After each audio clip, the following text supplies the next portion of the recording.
Did you know that eggplant is technically a berry? Like blueberries, tomatoes, and watermelon. Now when you're selecting eggplant, get one with some weight to it. A nice firm flesh, deep purple hue. That's what we're looking for. When it comes to kale, you can go green or you can go purple, but always look for a nice, vibrant, crunchy leaf. Beautiful color. This is what we're looking for. And both of these today are going into my keto-friendly pork and cashew stir fry. I'm Michael Williams, and today that is what we're cooking on the coast.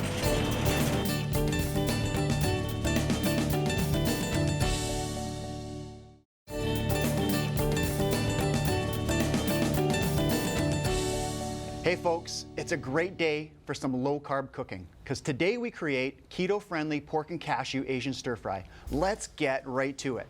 So the first thing we're going to do here is build our mise en place, get everything in place so that we can easily throw together our stir-fry. When you have everything in place and everything ready to go, that cooking process is so much more fun. So we're going to start off by chopping up some ginger. All we're going to do is just tidy it up a little bit, clean it up, get rid of any blemishes, and we're gonna hold on to the rest of the skin because there's lots of good nutrition in there. I'm gonna take, a good sized chunk off here, like so, and then I'm gonna start slicing. And I'm gonna take my time here and slice it as thin as I can. And this is a little bit of an advanced technique, slightly, just a little bit. So, if you can't get really super nice and thin slices, then just go ahead and chop it up a little bit more. Mince it. Mincing it is the other option here. What I'm doing here though is trying to slice it, as thin as I can. And I'm just gonna leave it kind of like that so the ginger has a really nice, big, and strong identity in our finished dish. Lots of pop. I might just kind of give a couple more chops so they're not too big, and that is looking great right there. Beautiful. So we'll move that over there. Let's carry on. Carrots are up next. So what I'm gonna do is I'm gonna peel these. I am gonna peel the carrots. They are, a little bit of a tough skin, and we wanna get nice, clean outside layer there, and then we're gonna slice these up into coins. We'll probably do 2 or 3. Carrots are one of my favorite vegetables. I just love carrots. One of my favorite vegetables to grow too. What a fantastic thing, especially you do those rainbow carrots in your garden. Oh man. So, keep your kitchen clean and organized, because a clean kitchen's a happy kitchen, just like my mama always said. All right, carrots are ready to slice now. Just get rid of those bottom bits there. And then same kind of idea, not quite, almost, but we do want fairly thin. A little bit thicker than what we did with our ginger though, absolutely. And once we get down to the end here, just take your time, be careful. Pretty much as far as we're gonna get on that one. We'll finish this one off as well. So that's 2 processes done. Next up, eggplant. Man, I love eggplant. It is, this purple hue, the purple vegetables are something that a lot of people are missing in the color spectrum in terms of, fruits, vegetables, everything else. So if you can incorporate some purple vegetables into your diet, eggplant, that's a great way to start. So I'm just gonna tidy up this eggplant, cut the top and the bottom. And then we're gonna go ahead, I'm not gonna need all of this, so I'll probably use about half. So I'm just gonna cut it in half lengthwise. And we'll hold on to that for another day. And I'm gonna go ahead and flip that down onto the cut side. Stability. Anytime you're working with vegetables, it's always good to have stability. And beyond that, my cutting board is also stable with that wet rag there. Really important to keep your cutting board stable. So let's go ahead and finish up our eggplant here. I'm gonna cut this into strips like so. We're looking for cubes. We want some cubes here. And I don't want them too big.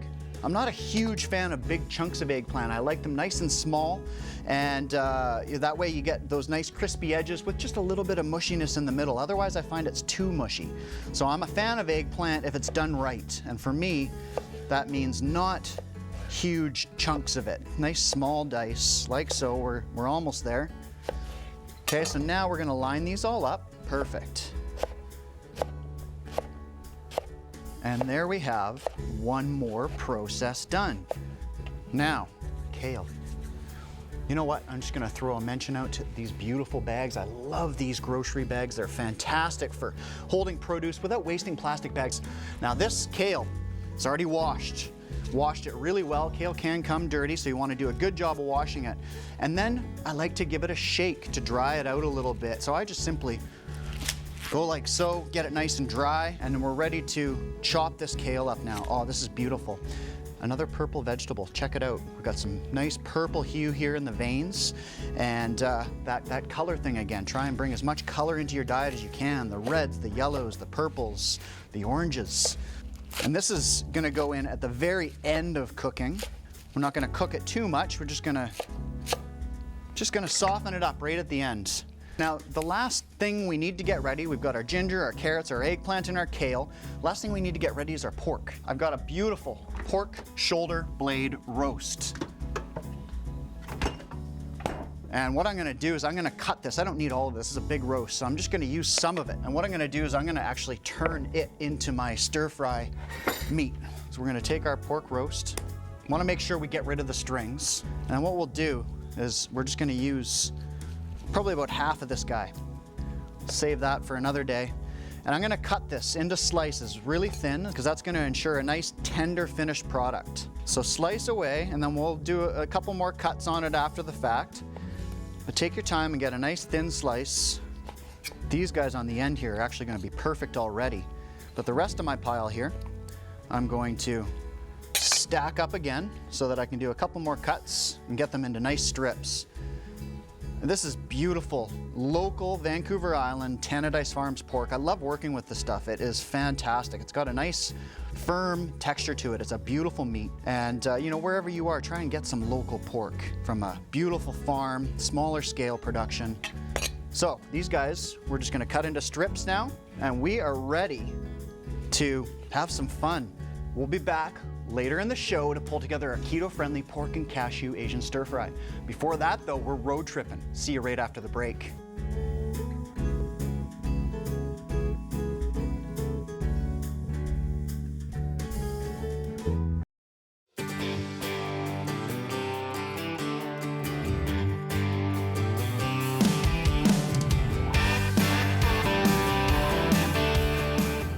Cookin' on the Road is brought to you by Cold Star Solutions, an integral part of Vancouver Island's grocery supply chain for 20 years. We are in the Comox Valley at Tannadice Farms with Alan. Thanks for having. Yes, thanks for coming. It's a fun environment in here. These guys are happy and having a good time. They're very happy. Yeah. Tell us a little bit about Tannadice Farms. Okay, well, we're a relatively small farm. We're just over 100 acres in total. Okay. And our main business is pork. Yeah. As you can see right here. This guy's chewing my heel. Yes, and I like to do that. Hey? And we market our pork every week. So it's processed on Mondays, and it's usually in the stores by Wednesdays. Right. So it's good and fresh for everybody. Yeah. And it all comes from the island. The pigs are bred here, born here, raised here, and processed here. Right. So we're big supporters of Vancouver Island agriculture. That's amazing. Yeah. And what about food? What do these guys eat? The feed, it's a grain-based diet. Okay. Basically. Yeah. And the feed is processed in Duncan. Yeah. And the actual grain itself comes from the Peace River country. So we're talking all BC here, start to finish. Yeah. Yeah, that's amazing. What separates you from, you know, a standard kind of large-scale pork farmer? Well, I think, for example, the sawdust that you're standing on is a big deal here. These animals spend soft and cushy, right? Exactly. Nice and comfortable. Yeah. These animals that are being grown out for slaughter are all raised on sawdust. Yeah. So it's a very comfortable environment for them. Yeah. And we try not to, we're not crowding them that much. Yeah. Yeah, there's lots of space. So there's lots of space, lots of air. Yeah. And I think with these buildings too are a bit unique in that they're a greenhouse type building. Right. And they provide lots of natural light as well as lots of ventilation as well. Right. And the ventilation can be varied quite a bit from season to season so that it keeps them happy for most of the time. This guy really likes my shoelaces. Apparently he's onto my shoelaces big time. Yeah. You can take them home if you wish. Hey, buddy. So lots of attention to detail is what it comes down to. That's right. Yeah. Yeah. Small scale, and you know, you notice when things need attention, That's and right. you're able to give care, and that's right. Yeah, that's amazing. How many pigs do you have on your farm kind of at any given moment? Well, at any given moment, we've got between 700 and 800 pigs on the farm. Yeah. But the way most people gauge the size of a pig farm is by the number of sows that you have in a farrow to finish operation like ours. And we have about 65 to 70 sows at any one time. Right. We have 3 full-time people that working in the barns, myself, Michelle, and Kendra. Yeah. And then my wife also works part-time as well on the farm, not so much in the barn. So we have quite a high ratio of people to pigs, actually. Yeah. When you look at it that way. With you guys being a Vancouver Island pork farm, you know, where can we find your products? Well, our market area is Vancouver Island and the Gulf Islands. Okay. So our products are available in most smaller type locally owned grocery stores. Right. You know, the country grocers, the market stores. Right. So this has been really fun. I've really enjoyed this. Thank you so much for all the info and the tour. Okay. I'm sure you've got lots to do. You're probably a busy guy. Oh, we keep ourselves busy. Yeah, for sure. yeah. Well, thanks again, and look forward to catching up with you another time. Very good. Well, thanks for coming.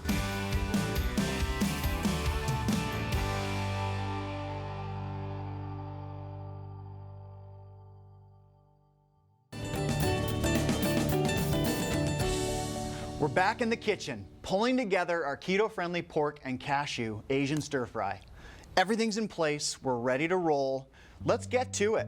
So I'm just going to drizzle in a little bit of avocado oil, and we're gonna start off by getting our ginger, our carrots, and our eggplant roasting in the pan.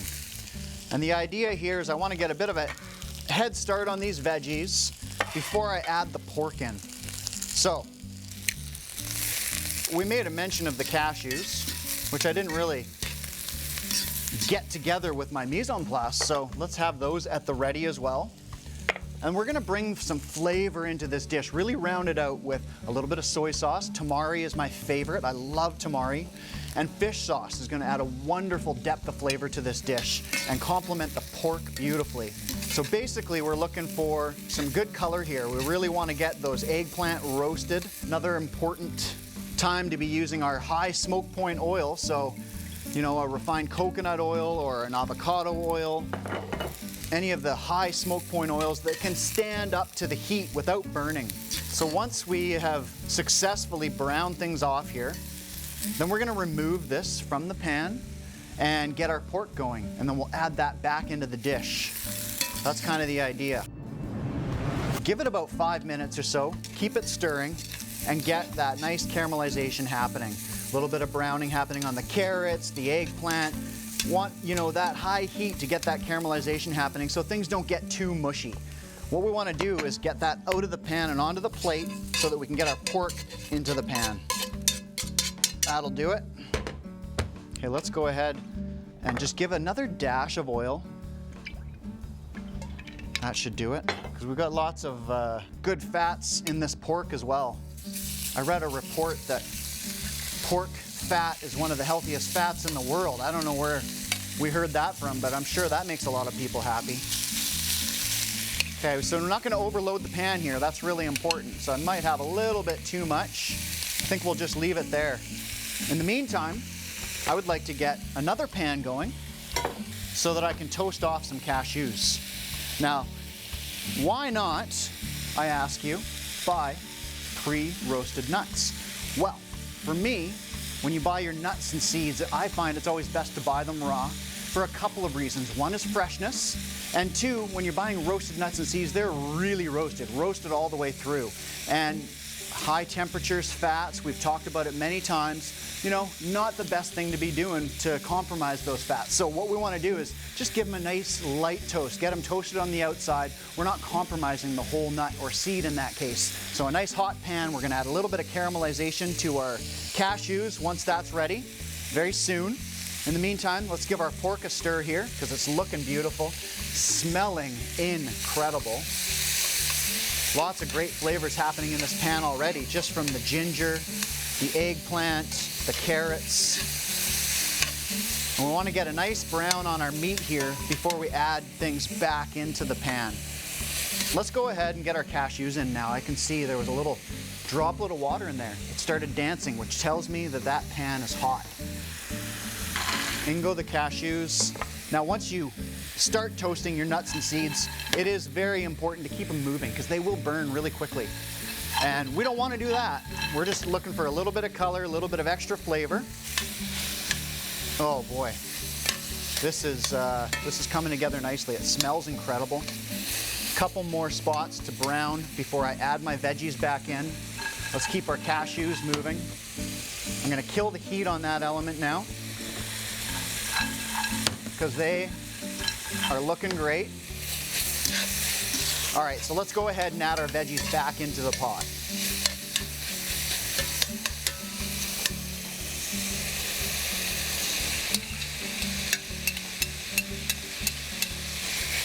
And now, let's go ahead and add in some flavoring ingredients. So I've got my tamari, my fish sauce, a little bit of salt. We don't need much because we're using that tamari, which has a good salt content to it. We're gonna add that tamari in, the fish sauce, some chipotle chili powder for a nice little kick. Okay, probably about 10 drops of fish sauce. That should do the trick.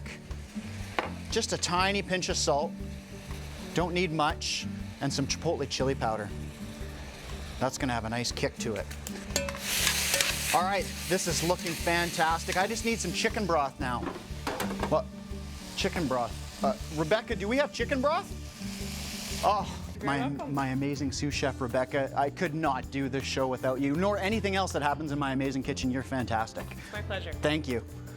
All right, so we're gonna carry on here. There we have a fantastic creation so far, looking great, smelling incredible. Now what I want to do here is let this simmer for a few minutes. I'm going to get this lid on, I'm going to let it do its thing, create a nice kind of, you know, steamy, wonderful environment. So let that sit for about 5 minutes or so. It's been about 5 minutes. Let that simmer away, let it do its thing. Let's pull this all together now. So here's how we're gonna do it. We've got some incredible flavors and tenderness and wonderful stuff happening in the pan here. What we're gonna do is we're gonna add this kale in. We're gonna let it wilt. We're gonna soften it up. It'll be a quick process. I'm just gonna toss it into the pan. We're gonna throw the lid back on and create a nice little steamy environment once again. And we just wanna soften that kale up, take the edge off of it a little bit. It doesn't take long. It's a good, quick 30 seconds, maybe a minute at the most. We just want to soften it up a little bit. And look what we've got going on here. This looks fantastic, smells incredible. We're ready to finish this off. So what I'm going to do here is I'm going to plate up and then finish off with the cashews. Oh yeah, make sure we get some of that sauce on each of the plates. Check this out, that wonderful sauce. We're gonna finish off with some of these cashews. Just kind of crumble them on top. You gotta have hands of steel to grab them out of the pan like that. That's kind of a common trait that you pick up working in the kitchens. There you have it.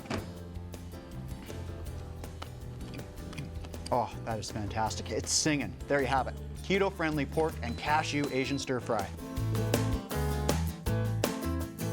Pairings are brought to you by Liquor Plus. Discover the plus.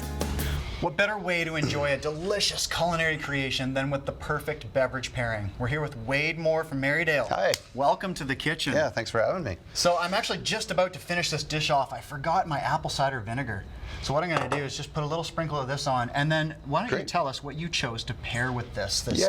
Asian kind of, you know, pork cashew stir fries. You know, there's some fish sauce in there. Yeah, no, it sounds good. I brought the Marydale Cowich and Dry cider today. I thought the apple would pair up nicely with the Asian dish and the pork and everything. So yeah. And a little touch of apple cider vinegar just to bring everything together. Does that sound like it would work? Yeah, I think so. Hopefully, yeah, let's check it out. Yeah, okay. I'm excited to try this. I love Marydale, huge fan. They've been around for a long time. Long time on the Vancouver Island. Fresh new cans here. Yeah, we started switching some of the format and like a little bit of refresh on the look this year. So we're into tall cans with 3 of the products right now. Okay. The Couch and Dry that I've got here, Maryberry, which is one of the longtime popular seasonals. Yeah, and I've got the Jalisco too, which is a little bit of a Mexican twist on cider. Oh, really? So, yeah. Interesting. I'd love to try that, but just even as you were pouring that, the whole room just started smelling incredible. It It's like an opens up orchard. really nice. Yeah, totally. I'm gonna let's have a sip. Yeah, here. cheers. Yeah, thanks. That is so good, so refreshing. I love it. Well, let's have a taste of our food here. Yeah, sounds and great. see how this pairing really comes together. This is a nice Vancouver Island pork. Lots of great flavors in that sauce. Cashews, richness. Yeah, that's delicious. So, the freshness of that cider and the crispness, how do you think that plays with this It's dish? really good, even when with a mouthful and pulling the glass up to the nose before you even taste it. Yeah. Yeah, exactly. Delicious. So, tell us a little bit more about Marydale Cidery. Yeah, so a long time standing here, Cobble Hill area on Vancouver Island. We're actually starting to build a new location in Victoria too should be for next summer of 2020. Okay. With even a brew pub and rooftop patio and a full bistro just on the sort of dockside green town on the bridge there across from the downtown area. That sounds like fun. Should be really great. Great location for it too. Yeah, no, that whole side of town is tying in really nice in the Victoria area now. It's awesome. Beautiful what they're doing there. Yeah. I'd love to check that out. Yeah. I'm noticing we got a cool little bottle here. What's happening there? Yeah, so traditionally we've packaged in the 1 liter plastic bottle. Yeah. So a little bit different with that. With this cider, it's been unpasteurized. Oh. So with that, we use the plastic bottles because it does require refrigeration. Right. But it's a pure form of the cider, I feel. Right. But A little bit more nutritional benefit happening. I think without so, the yeah, pasteurization. exactly. I'm going to have another taste here and enjoy this You're gonna pairing have a another little sip. bit more. Yeah.